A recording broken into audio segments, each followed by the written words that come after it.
मेरा नाम आयेशा है और मेरी उम्र 19 साल है।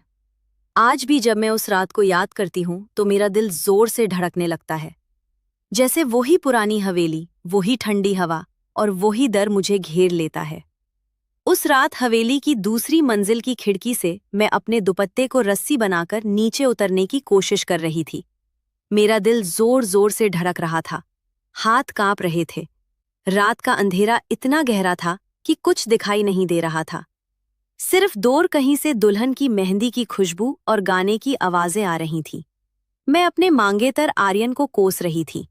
रश्मि ने मुझे कितनी डरावनी बातें सुनाई थी उसके बारे में, कि वो बाहर बुरी संगत में रहता है, लड़कियों के साथ घूमता है, गुस्सा बहुत ज्यादा है।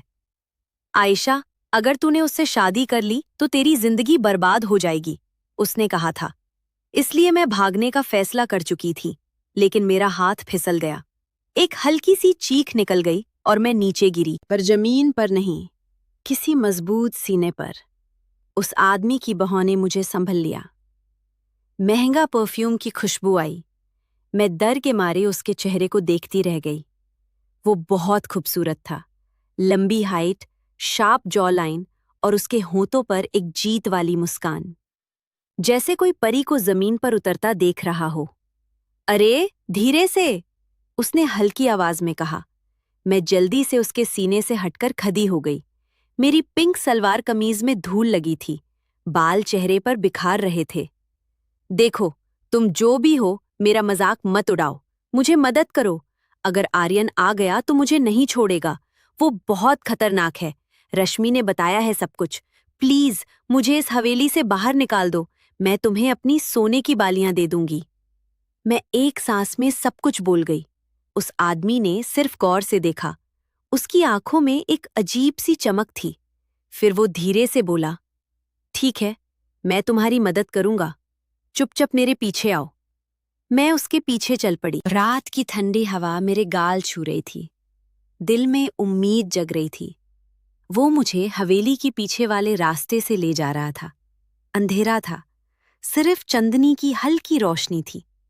मैं उससे बता रही थी, बचपन में भी आर्यन मुझे परेशान करता था, अब तो वो पूरा गूंडा बन गया होगा, पिस्टल रखता है हमेशा।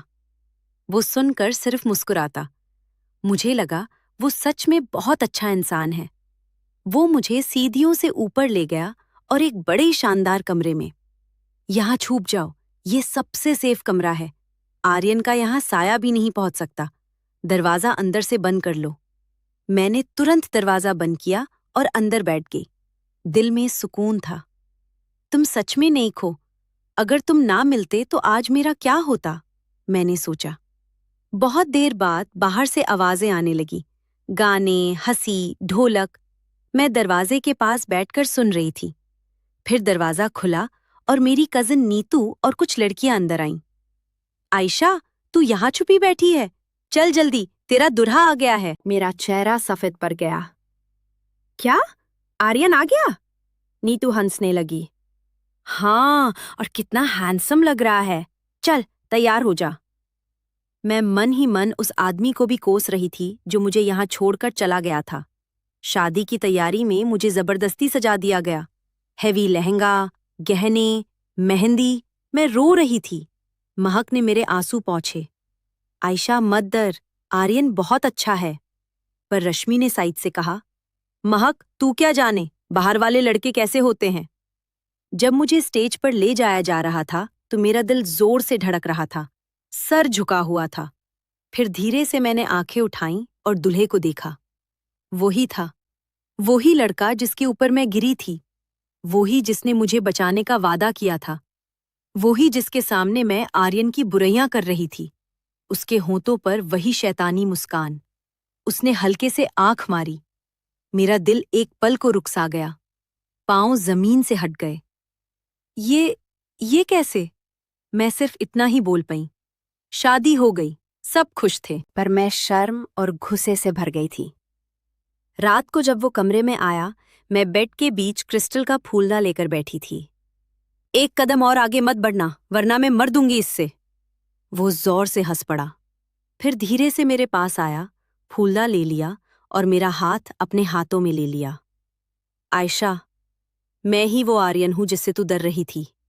मैं ही वो आदमी हूं जिसके ऊपर तू गिरी थी। तुझे बचाने के लिए मैंने अपनी पहचान छुपाई थी, क्योंकि तुझे देखकर लगा कि तू सच में बहुत डर गई है। उसने मुझे सब कुछ बताया, कैसे बचपन से हम दोनों के रिश्ते की बात पक्की थी, कैसे रश्मि ने झूठ बोलकर मुझे डरा दिया था क्योंकि वो खुद आर्यन को चाहती थी। उसने पुरानी बात भी बताई। रश्मि ने पहले उसे रिजेक्ट किया था जब वो अमीर नहीं था। मैं आंसू बहते हुए उसके सीने से लग गई। मैं कितनी बेवकूफ थी ना।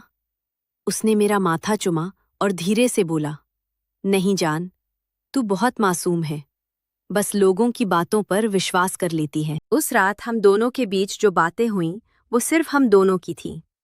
उसने मुझे प्रॉमिस किया कि वो हमेशा मेरा साथ देगा। मैं उसके बाहों में सिमट गई। डर सुकून ने बदल गया, गुस्सा प्यार में। अगली सुबह जब मैं बाहर निकली तो रश्मि ने ताना मारा, रात भर डर रही थी और अब इतनी खुश। आर्यन ने मुस्कुराते हुए जवाब दिया, जादूगर तो प्यार होता है रश्मि, जो सीधे दिल तक जाता है। तू भी किसी अच्छी सी जिंदगी ढूंढ ले। सब हंस पड़े।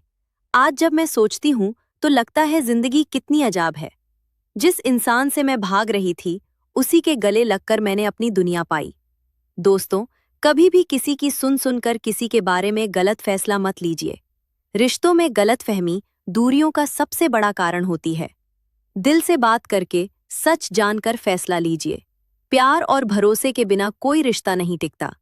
अगर ये कहानी दिल को छू गई हो तो लाइक जरूर कर देना और चैनल सब्सक्राइब कर लेना, ताकि ऐसी और इमोशनल फैमिली स्टोरीज आती रहें। अपना ख्याल रखना। अल्लाह हाफिज।